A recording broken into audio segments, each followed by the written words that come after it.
Alright, so let's go ahead and talk about the models that we are going to be comparing. So this is the Generation 1 Viper PST. This is the 6-24 by 50 first focal plane with the EBR-2C reticle. So this at the time was the highest magnification scope that the Viper PST line offered.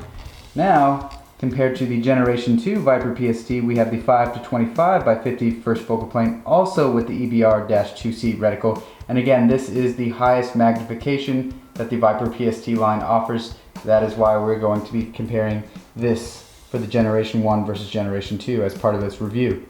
Alright, so let me talk about some of the more obvious differences. Again, this is the Viper PST Generation 1 against the Generation 2. So the Generation 1 is a 6-24 power, while the Generation 2 is a 5-25 power. So they both increased the zoom by about 1 time, as well as decreased it from going from a 6 to a 5 power. So they increased the range a little bit. Again, 6-24 to 5-25. Now let's talk about eye relief, which is the distance your eye has to be to the rear lens, which is a big deal when it's on a higher recoiling rifle. You don't necessarily want your eye to have to be super close. It was on the Generation 1 a generous 4 inches, but on the Generation 2 it actually goes down to 3.4 inches. Now this is still a pretty decent amount of eye relief, but it is something to be noted if that's something that's pretty critical to you, especially on a big bore rifle, that it is now down to 3.4 inches. The overall length of the Generation 1 is 15.5 inches, whereas the Generation 2 is 16 inches long. The weight of the Generation 1 is 23.4 ounces, while the weight of the Generation 2 is 31.2 ounces. So believe it or not, the weight actually increased by 33% when switching to the Generation 2. Now that's not always a bad thing. Obviously, it looks a lot beefier than the Generation 1. I wouldn't say that there's any real anything super noticeable durability wise that would kind of justify the weight, because the Generation 1 feels pretty rugged and reliable to me, but there is a pretty significant increase in weight. Now, elevation adjustments on the Generation 1 allowed for 65 MOA. The Generation 2 is a lot more generous. Now you have 70 MOA for adjustments elevation wise.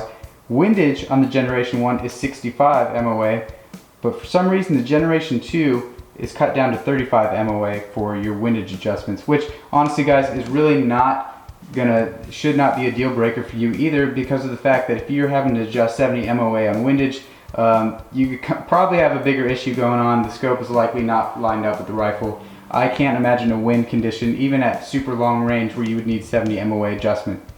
Okay, so in terms of field of view for the Generation 2, there is an improvement. While fully zoomed in, you have a field of view of 4.8 feet at 100 yards, which is an improvement over the Generation's 1 4.2 feet at 100 yards while at full magnification. While completely zoomed out, your field of view is 24.1 feet on the Generation 2, whereas on the Generation 1 it was only 17.8 feet at 100 yards while fully zoomed out. But obviously the most noticeable changes are the turrets themselves. These are much beefier and honestly, in my opinion, more attractive than on the Generation 1. On the Generation 2, every rotation gives you a full 25-minute of angle adjustment, whereas on the Generation 1, you only had a 12-minute of angle adjustment per rotation of the turret. However, the biggest improvement to the turret is actually the zero-stop system, which now it uses the same system as the Vortex Razor line of rifle scopes. The Generation 1 used a shim system, which physically stopped you from being able to rotate the turret any further once you had your zero.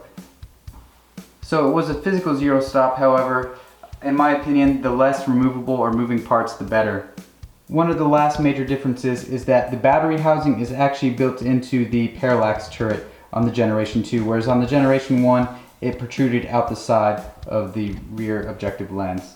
In doing so, it creates one less protrusion on the rifle scope, and it gives you a little bit more free space and visibility should you want to run a bubble level on your rifle scope.